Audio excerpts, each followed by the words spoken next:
Hello, everyone. My name is Tamisha Macklin. I am a foster care youth alumni and also program manager at Elevating Connections. Today, I'm going to talk about how child welfare professionals and really any youth serving professional can utilize the Black Foster Care Youth Handbook when working with their clients. So when I found out about the Black Foster Youth Handbook and when Angela asked me to be a part of the book launch, I was really excited because this is something that has been missing from the child welfare system for a really long time. A lot of youth need, especially youth of color, need resources that's going to support them on their journey, but that's going to really specifically talk about what it's like, what that experience is like being a youth of color within the child welfare system.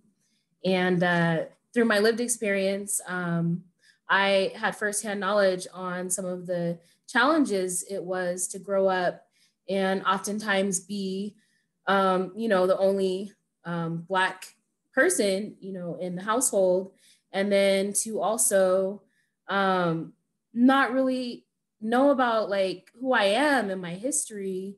And, I didn't have my mother growing up. And so even Black hair, and how to take care of your hair and how to embrace that when people are like, your hair's nappy and things like that.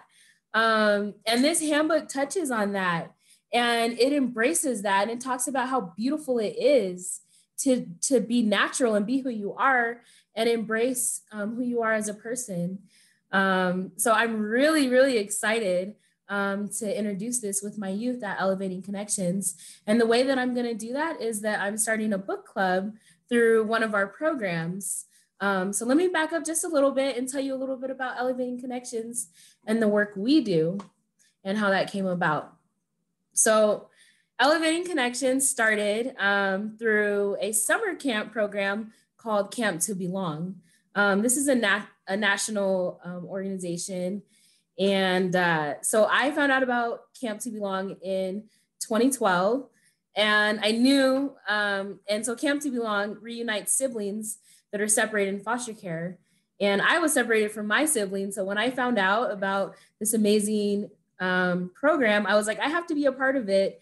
And I wanted to volunteer. So because when I transitioned out of the foster care system, I decided that I wanted to help other youth on their journey.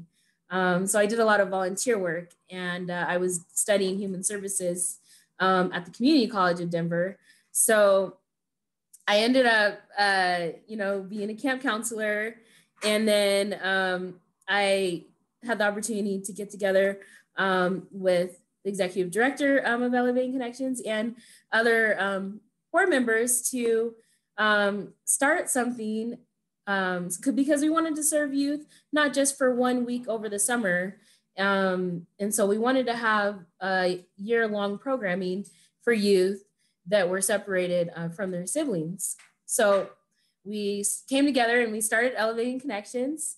And and we've expanded and grown. And so we did connecting events. And then as we got further along, we're like, I work full-time with runaway and homeless youth. And so I wanted to have like more resources for youth that were transitioning and also having resources for older youth. So we ended up starting the Empowering Youth Expressions program. And that started through writing workshops and poetry.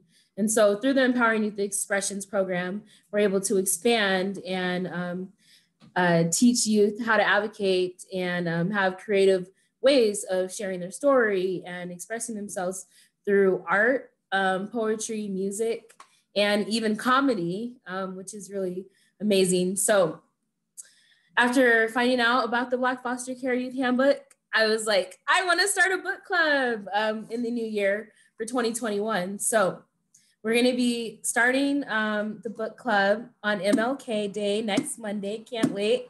And the reason why I like this resource is because it's very hands-on, where it you have time for self-reflection, and it's a workbook. So each week that we meet for the club, we're going to be able to, it's going to be in a group setting, but it's going to be virtual. And we might try to do some small groups with it. And I'm really excited because it's virtual, I'm able to work with youth all across the state in each county. And so right now we have over 5 counties involved in this book club. So that's really exciting.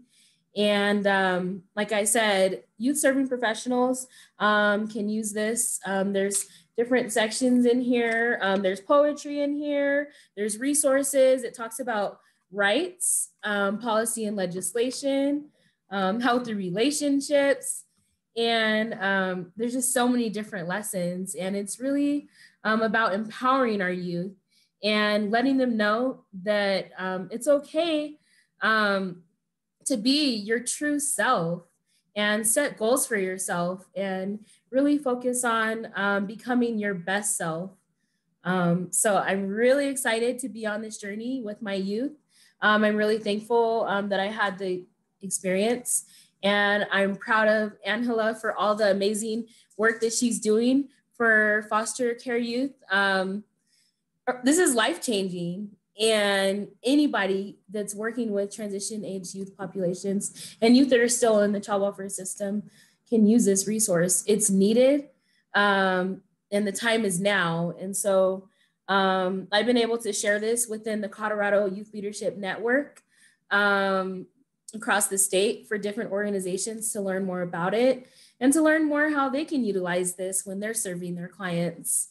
So definitely, if you have not got a copy, get yourself a copy and get your youth a copy of this amazing tool. Thank you all. Happy New Year.